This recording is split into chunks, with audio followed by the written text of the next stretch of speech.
प्रश्न हा आहे की गेल्या 3 महिन्यामध्ये 3 मोठी प्रकरणं महाराष्ट्रात झाली. एक अक्षय शिंदेच्या बाबतीत कोर्टाने मत नोंदवलं. सोमनाथ सूर्यवंशीची निर्घुण हत्या झाली आणि संतोष देशमुखची निर्घुण हत्या झाली. माझ्या दृष्टीने हे 3 खून आहेत आणि तिन्ही खुन्या ज्यांनी कोणी हे खून केले आहेत ते कोणी असो त्यांना योग्य ती शिक्षा झालीच पाहिजे आणि ज्यांचा खून झालाय त्यांना न्याय मिळाला पाहिजे.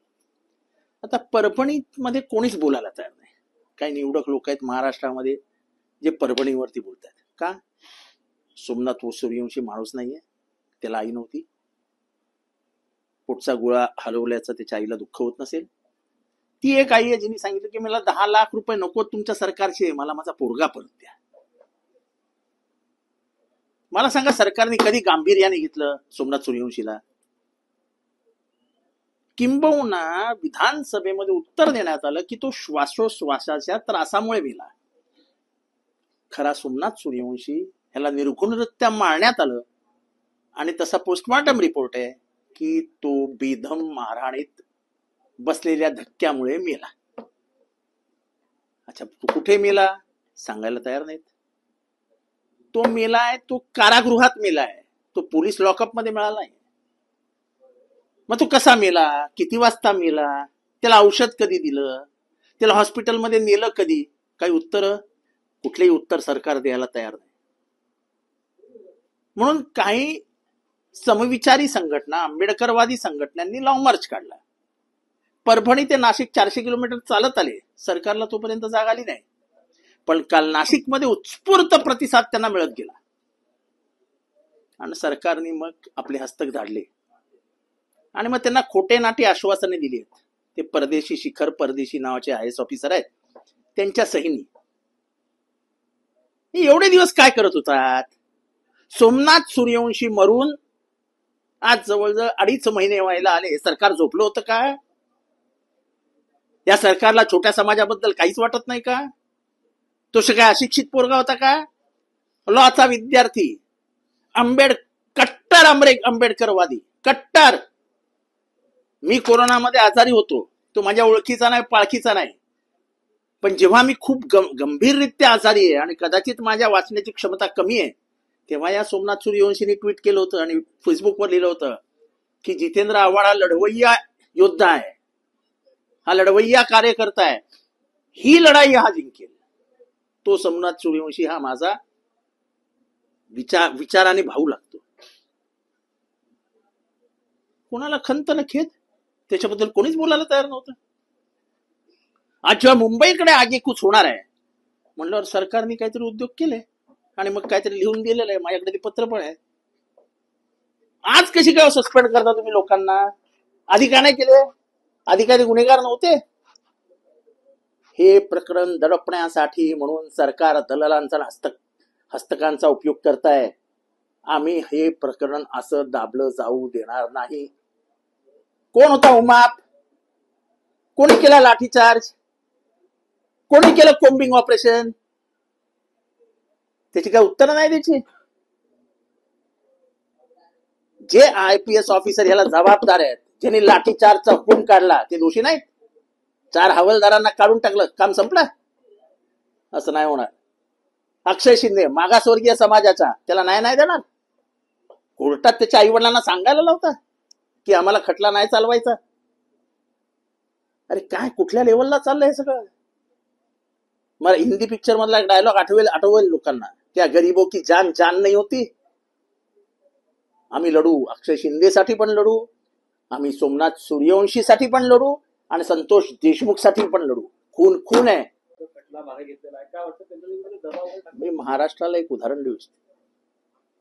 ज्यांनी राजीव गांधींची हत्या केली त्यांना सगळ्यांना फाशी शिक्षा झाली. त्याच्यानंतर प्रियांका गांधी जेलरकडे गेल्या. त्यांनी त्या आरोपींची भेट घेतली आणि त्यांना माफ करा, यांना फाशी देऊ नका, यांना जिवंत राहू द्या आणि यांना सोडा आता. पण कायद्याने त्यांना फाशी दिलेली होती, ती फाशी रद्द नाही करता आली. तुमच्या मनावर नसतं. कायद्याच्या दृष्टीने जो खून करतो तो गुन्हेगार असतो आणि त्याला त्या गुन्ह्याची सजा कायदा देतं. हे जे कोण येडे आहेत ज्या येड्यांच्या डोक्यात कोणीतरी खुळ घातलं की यांना खटला मागे घ्यायला लावा, ते काय वरती बसलेले जजेसनी हा खटला खणून काढलाय. त्या जजेसनी सांगितलं की हा खून आहे. त्यांनी सांगितलं बॅलिस्टिक रिपोर्ट, म्हणजे जेव्हा बंदुकीची गोळी लागते तेव्हा ती किती अंतरावरनं लागली आहे हे ठरवण्यासाठी काय केलं जातं, तर बंदुकीची गोळी ज्यांनी छिद्र पडतं त्याच्या बाजूला दारू किती पसरलेली आहे ह्याच्यावरनं ते किती लांबनं मारली हे समजतं. आणि हे तर ते म्हणतात की असं जवळनं मारलं ठाक. आणि अशा वेळेस ते काय कोर्टात जाऊन तुम्ही काय जाणार, कटला आम्ही मागे येतो संपला.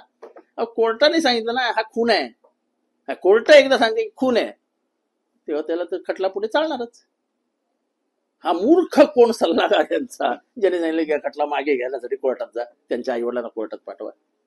पॉलिटिकल दबाव, सामाजिक दबाव, आर्थिक दबाव, सगळा दबाव त्याच्या आईवडिलांवर टाकला गेला. ज्याची आई सांगते की अहो तो फटाका वाजवू शकत नव्हता, तो आमचा पोरगा काय बंदुकीला हात लावेल, त्याची आई सांगते की खटला मागे घ्या. आम्ही काय वेडे आहोत काय? महाराष्ट्रातील लोक काय दूधखुळी आहेत की त्यांच्या आई वडिलांवरती प्रचंड दबाव टाकण्यात आला हे लोकांना कळत नाही का? उद्या सोमनाथ सूर्यवंशीची आई पण म्हणेल की जाऊ दे, ज्या आईने सांगितलं की तुमचे 10 लाखाची भीक मला नको, माझा पोरगा मला परत द्या, तुम्ही असा किती जणांशी खेळ खेळणार आहात? या महाराष्ट्र सरकारचा माझा प्रश्न आहे की असा खेळ किती जणांशी खेळणार आहात तुम्ही? हे तर संतोष देशमुखांचे कुटुंबीय कणखरपणाने उभे राहिलेत म्हणून, नाही तर त्याचाही खेळ खंडोबा करून टाकला असतात तुम्ही लोकांनी. सूर्यवंशीसाठी पण लढू आणि संतोष देशमुखसाठी पण लढू. खून खून आहे, आणि कोणाचाही खून असो, जो कोणी खून करतो त्याला सजाही झालीच पाहिजे. विशेष दूतांनी जाणीवपूर्वक मोर्चा चिरडण्याचं तुम्ही वक्तव्य केलेलं, तुमचा नक्की रोख कोणाकडे? माझा रोख नाही, ते पेपर तुम्ही शोधा ना, काय वाटतं तिथे कोण गेलं होतं, एवढे दिवस ते कुठे होते, आधी का नाही गेले, आणि ते असं कसं म्हणू शकतात की जाऊ द्या माफ करा. माफ करा, अरे वा, हे म्हणजे साधू संतांची औलाद आहे. माफ करा, खुन्याला माफ करा. त्या पोटच्या गोळगाय गेला त्या बाईच्या, सेकंड इयरला म्हणजे लॉ करत असलेला विद्यार्थी हातातनं जातो आणि आपण खुशाल बोलायचं माफ करून टाकावं. अरे वा, माफ करा. तुमच्या घरातला कोण मेला तर असं खुनात माफ कराल काय? सांगा ना संतोष देशमुखच्या घरच्यांना जाऊन जाऊ द्या माफ करा वाल्मिक कराडला. का तिथे राजकीय समीकरण जुळत नाहीत ना, म्हणून वाल्मिक कराड, आणि इथे काय आपलं राजकारणाशी घेणं देणं नाही, माफ करून टाका. वाल्मिक कराड पण दोषी, त्याचा आका पण दोषी, संतोष सूर्यवंशीला मारणारे पण दोषी, आणि अक्षय शिंदेला मारणारे पण दोषीच. बाबासाहेब आंबेडकरांच्या कायद्यानुसार न्याय समान असतो.